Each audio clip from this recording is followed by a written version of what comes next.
Somebody say, E, what's your alarm clock? My passion. My dreams wake me up. I don't need no alarm clock. I'm going to bed pissed that I gotta go to bed. Some of you going to sleep and you don't deserve to be. You don't deserve rest. You're lazy. You don't deserve rest. Rest is for people who work. You ain't doing nothing. Every day you chilling. You need to know your why, and my why wakes me up every single morning.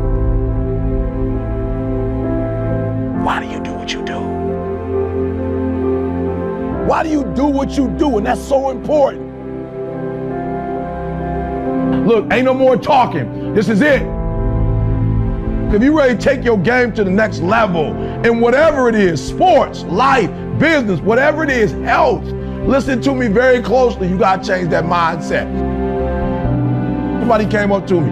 Hey, said, E.T., man, I'm tired, E.T. I'm tired, E.T. I put in the work, E.T. I'm not seeing the results, E.T. I'm ready to give up, E. I'm ready to give in, E. I did what you told me to do. I read the book you told me to read. I put in the hours you told me to put in. E, I'm doing it, and I'm not seeing anything.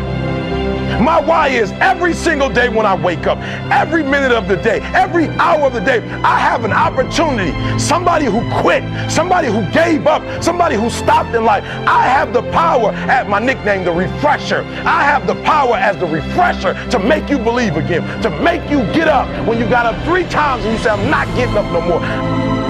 When you get to the point where enough is enough, when you get to the point where it hurt real bad, when you get to the point you can't take it no more, when you get to that point, I'm telling you, I can't explain it to you, but doors start opening, opportunities start happening. But what you cannot do is you cannot quit doing the process. My why? I'm about to wrap this thing up. Listen to me, you can't make a difference until you make a decision.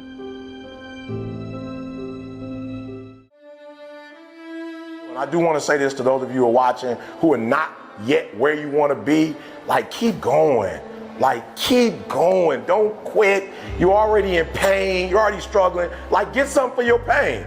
I realized at some point when I looked at my family's history, I was like, some things I don't want. There's some things I want, but there's some things I don't want. And then I remember having to say one day to myself, like, yo, you are your father's child. Like, yo, even though he didn't raise you, even though in the beginning you guys had, whatever little stuff y'all need to get through, E, don't lie. You are lazy at times. You know what I'm saying? Like, E, you are super social and you rather talk than work. You know what I'm saying? I just had to grow up one day and just be real with myself and just say, E, the only way you're gonna be successful is you gotta discipline yourself. When you look at a horse, I'm talking about a thoroughbred, it still needs that, what is that thing called that they put on it? He needs that. Without, you can't, you gotta control him. He got a lot of juice, got a lot of energy, he can go for it, but you gotta hone that. Yeah. And so I realized, like, yo, E, you sleep in, you play video games, don't lie to yourself. You are powerful, but you have some vices. Yeah. And you have some vices that take you down a crazy road. Like, you are your father, you are your grandfather, you are your mother, you are your grandmother. Like, it's real. And so I started saying, okay, E, you got to discipline yourself. And this is for me, this ain't for everybody. I start getting up at 3 o'clock in the morning. It was like, yo, you're gonna have to get up a little bit earlier because you didn't finish school. You didn't take care of your business. So you can't get up the same time another man who gets up, who handle his business. So you need to get up at 3 if you're gonna catch the greats.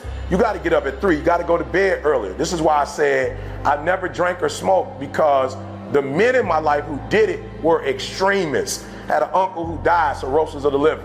I had other uncles who drank, and my father, bless his heart, but he was strung out on drugs for about 14 years. And I was just like, yo, E, you can see that they don't know how to do it casually. Like, they ain't social drinkers, like they ain't social on something. They taking it to a whole nother level. And so for me, it was like, E, you gotta discipline yourself.